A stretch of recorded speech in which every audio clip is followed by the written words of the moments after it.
ce geste de toi viendra mon secours.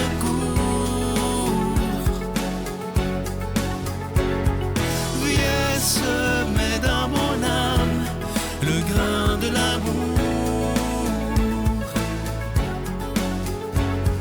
Je traverse un désert et je meurs de soif.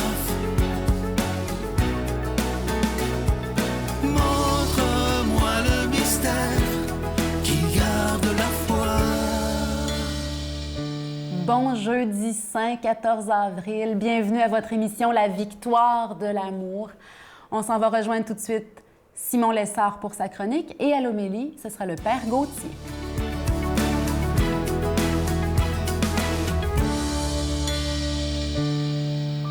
Bonjour tout le monde. Alors, on continue notre étude des sacrements, les 7 signes de l'amour de Dieu pour nous.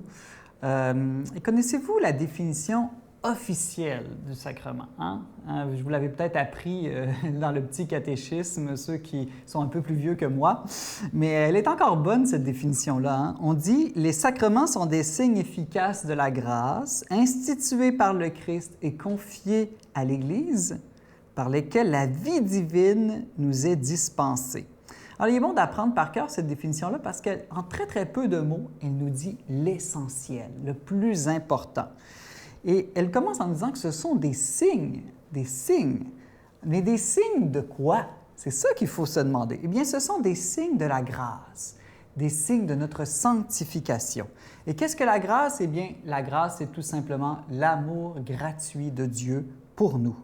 Et cet amour de Dieu, qui est gratuit, eh bien, il nous transforme, il nous transfigure à l'image de Dieu, qui est lui-même amour. Et cette transformation en nous, de devenir de plus en plus conforme à Dieu, eh bien, c'est cela qu'on appelle aussi la sanctification. Devenir saint comme Dieu seul, au fond, est vraiment saint. Eh bien, pour bien comprendre les sacrements, il faut comprendre comment ça fonctionne un signe. Eh bien, un signe, c'est un peu comme un transmetteur d'idées. C'est-à-dire que c'est quelque chose de visible, de matériel, d'audible, de sensible, mais qui transmet quelque chose d'immatériel. C'est un peu, je pense, le meilleur exemple, comme mes paroles en ce moment. Si je dis, par exemple, « je t'aime », alors je vous dis à chacun de vous « je t'aime » aujourd'hui, qu'est-ce qui se passe? Eh bien, moi, dans mon cœur, dans mon esprit, j'ai une idée invisible, immatérielle. Et puis, par les sons de ma bouche, quelque chose de sensible, je crée un signe. Et ce signe-là, par vos oreilles, vous le recevez. Et ensuite, grâce à votre intelligence, vous l'interprétez, vous le comprenez. Et de cette manière-là, de mon idée qui était cachée dans mon esprit, par ce signe du son, vous recevez à votre tour, dans votre esprit, dans votre cœur, ce que je voulais vous dire, je t'aime. Au fond, à chaque fois que je vous parle, c'est pratiquement un miracle, on pourrait dire, qui se produit. C'est quelque chose de franchement étonnant. Eh bien, les sacrements, ce sont comme 7 paroles de Dieu pour nous, 7 signes que Dieu utilise pour nous transmettre quelque chose qui est dans son cœur. Alors, je vous donne des petits exemples. Dans le baptême, alors dans le baptême, évidemment, il y a l'eau, mais il y a une parole aussi. « Je te baptise au nom du Père et du Fils et du Saint-Esprit. » Eh bien, quelle est cette parole que Dieu nous transmet? C'est comme s'il nous dit « Je t'adopte. Tu es mon Fils bien-aimé en qui j'ai mis tout mon amour. » Voilà ce que Dieu nous dit dans ce signe du baptême. L'Eucharistie, le pain, le vin, mais il y a aussi une parole. « Ceci est mon corps livré pour vous. Ceci est mon sang versé pour vous. » Alors, quelle est la parole, l'idée dans le cœur de Dieu qu'il veut nous communiquer par ce signe? Eh bien, c'est de nous dire tout simplement « Je t'aime, je suis prêt à mourir tellement je t'aime. Je suis prêt à mourir pour toi. » Jésus l'a dit, « Il n'y a pas de plus grand amour que de donner sa vie pour ceux qu'on aime. » Et ce qui est merveilleux avec les paroles de Dieu, c'est qu'avec Dieu, il n'y a aucun mensonge. Et il n'y a aucune bonne intention. Avec Dieu, toutes les bonnes intentions sont en même temps des actions. Quand Dieu nous dit « Je t'adopte, je t'aime », c'est qu'il le fait. Notre Père qui es aux cieux, que ton nom soit sanctifié, que ton règne vienne, que ta volonté soit faite sur la terre comme au ciel. Donne-nous aujourd'hui notre pain de ce jour. Pardonne-nous nos offenses, comme nous pardonnons aussi à ceux qui nous ont offensés. Et ne nous laisse pas entrer en tentation, mais délivre-nous du mal, car c'est à toi qu'appartiennent le règne, la puissance et la gloire pour les siècles des siècles. Amen. Je continuerai à croire, même si tout le monde perd espoir. Je continuerai à aimer, même si les autres parlent de haine. Je continuerai à construire, même si les autres détruisent. Je continuerai à parler de paix, même au milieu d'une guerre. Je dessinerai des sourires sur des visages en larmes et je tendrai les bras à ceux qui se sentent épuisés. Oui, je continuerai à croire.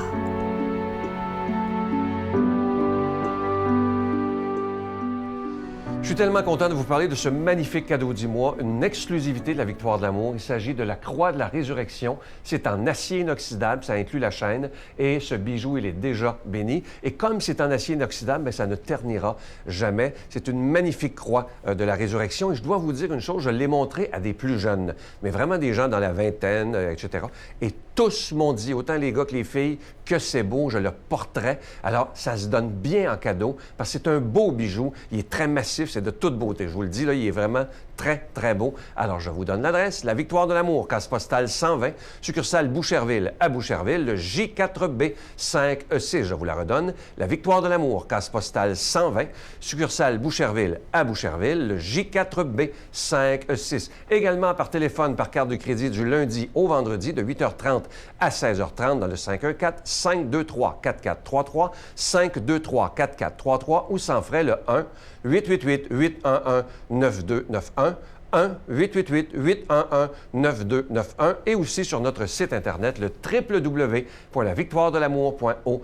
Alors, je vous rappelle ce magnifique cadeau du mois, la Croix de la Résurrection en acier inoxydable. Ça inclut la chaîne et ce bijou, il est déjà béni. Et vous vous demandez qu'est-ce que ça représente, la croix qui est différente? Bien, c'est la croix des chrétiens grecs. C'est exactement comme ça qu'elle est. Elle est différente, mais c'est la même signification, la Croix de la Résurrection. Et moi, je vous le dis, donnez-en aux plus jeunes autour de vous et vous allez voir qu'ils vont l'apporter, ça, j'en suis absolument convaincu. Merci de votre grande générosité. Merci aussi de votre prière.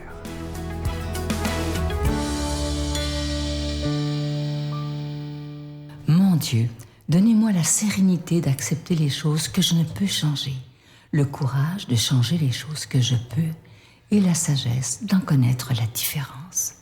Amen.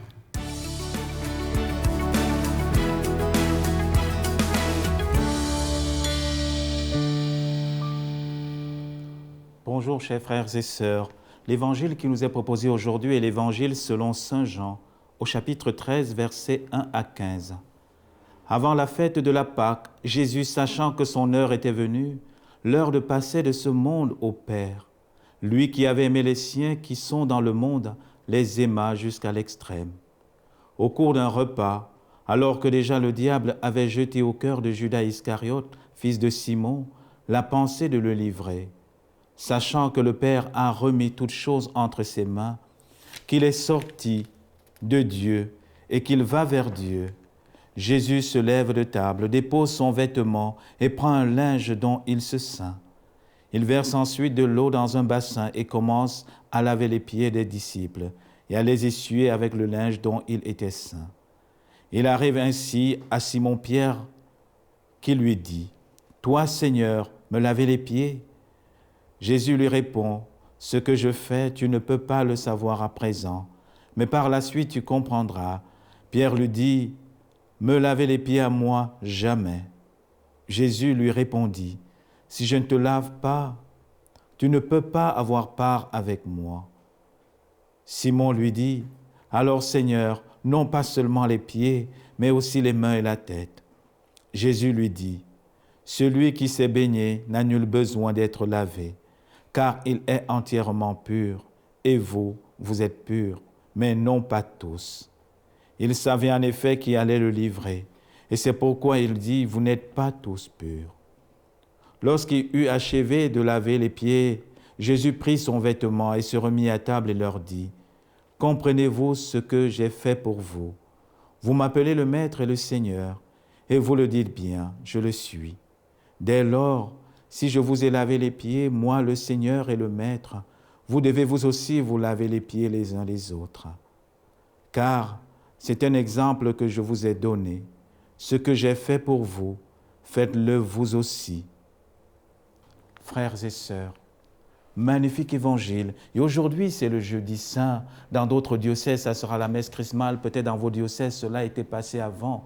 Et c'est le jour, en fait, de l'institution de l'Eucharistie. Cet évangile est magnifique. Ça nous donne un peu l'intention du Christ pour les prêtres. Parce qu'aujourd'hui, c'est la journée, il faut prier pour vos pasteurs et vos prêtres. Et vous voyez, le Seigneur, avant d'instituer le sacerdoce, lave les pieds. Et ça nous donne en clair la mission du prêtre. Le prêtre est au service de votre sainteté. En fait, le prêtre est là pour vous laver les pieds, c'est-à-dire vous amener vers la sainteté. Et c'est pourquoi vous remarquez le Christ, avant d'instituer les apôtres comme prêtres, il leur montre, il leur rappelle, si moi je suis le maître, alors vous devez être maître comme moi, c'est-à-dire ceux-là qui donnent leur vie pour les autres. Et c'est important aujourd'hui de prier pour vos prêtres, parce qu'avec le temps et avec aussi nos institutions, cette vocation a eu beaucoup de dérives. Mais il y a aussi eu des très belles choses qui se sont données. Alors aujourd'hui, c'est comme une invitation de prier pour vos prêtres, pour qu'ils ne soient ni de gauche ni de droite. Vous savez, parfois, cette politique de l'extérieur aussi tombe dans l'Église. Ils seront, n'est-ce pas, progressistes ou encore traditionnalistes. Non, le prêtre doit être celui du centre, c'est-à-dire son cœur ancré dans le cœur de Jésus. Le saint curé d'Ars nous disait, le sacerdoce, c'est l'amour du cœur de Jésus. Et c'est là la place du prêtre. Le prêtre doit finir sa vie sur 3 endroits, comme le disait saint Philippe Néri, sur le bois de la confession, sur le bois de la prédication et le bois de l'autel. Voilà la place du prêtre. Le prêtre doit prêcher. Qu'est-ce qu'il doit prêcher? La bonne nouvelle et l'espérance. Il doit être celui-là qui nous fait comprendre que la faute, la mort n'a pas le dernier mot sur nous.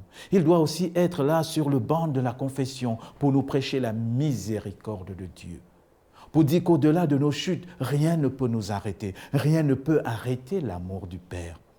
Et le dernier, c'est sur l'autel de l'Eucharistie, frères et sœurs. Cet autel magnifique où, à travers sa personne, à travers ce qu'il est, il se donne avec le Christ. Pour nous dire que ce repas-là, lui-même le premier, il n'en est pas digne. Et c'est pourquoi il vous invite à entrer avec lui dans cette démarche. Mais aussi, rappelez-vous, à travers le sacerdoce de vos prêtres, vous vivez aussi ce sacerdoce. Vous vivez cette vie, oui, certes, pas le sacerdoce ministériel, mais le sacerdoce baptismal.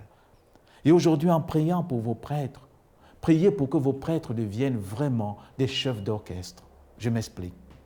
Le prêtre n'est pas là pour vivre la sainteté à votre place. Le prêtre n'est pas là pour jouer l'instrument de l'Esprit Saint qui joue dans vos cœurs, mais il est là pour accorder les notes, pour que, à travers ces notes, que sa communauté réponde à l'appel de Dieu. Alors aujourd'hui, frères et sœurs, priez pour vos prêtres, priez pour qu'ils deviennent des serviteurs de la parole, des hommes saints, mais aussi des hommes capables d'aimer comme notre Père Céleste nous aime. Et que Dieu Tout-Puissant vous bénisse, vous protège et vous garde, au nom du Père et du Fils et du Saint-Esprit. Amen. Je vous salue Marie, pleine de grâce. Le Seigneur est avec vous. Vous êtes bénie entre toutes les femmes, et Jésus, le fruit de vos entrailles, est béni.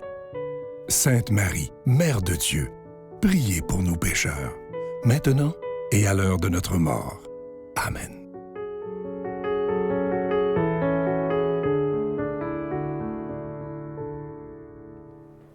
Vous le savez, dans la liturgie, le jeudi saint, aujourd'hui, chaque année, on célèbre le jour où le Christ a institué l'Eucharistie, comme s'il avait fait sa première messe. Il avait pris le pain, le vin, tout ça. Il a transformé les rites juifs de l'époque pour en faire son corps et son sang livrés pour nous. Et c'est un jour spécial où on peut prier spécialement pour nos pasteurs, nos prêtres, ceux qui ont donné leur vie pour nous donner Jésus. Prions pour eux, ils en ont bien besoin. Prions les uns pour les autres. Bon jeudi saint à chacun. Puis je me dis, ça pourrait être justement avec de la musique, avec des caméras comme ici, ou avec des moyens de notre époque. Ça pourrait être plus stimulant puis plus rassembleur. Moi, c'est ce que j'aimerais. Je rêve de ça. Alléluia.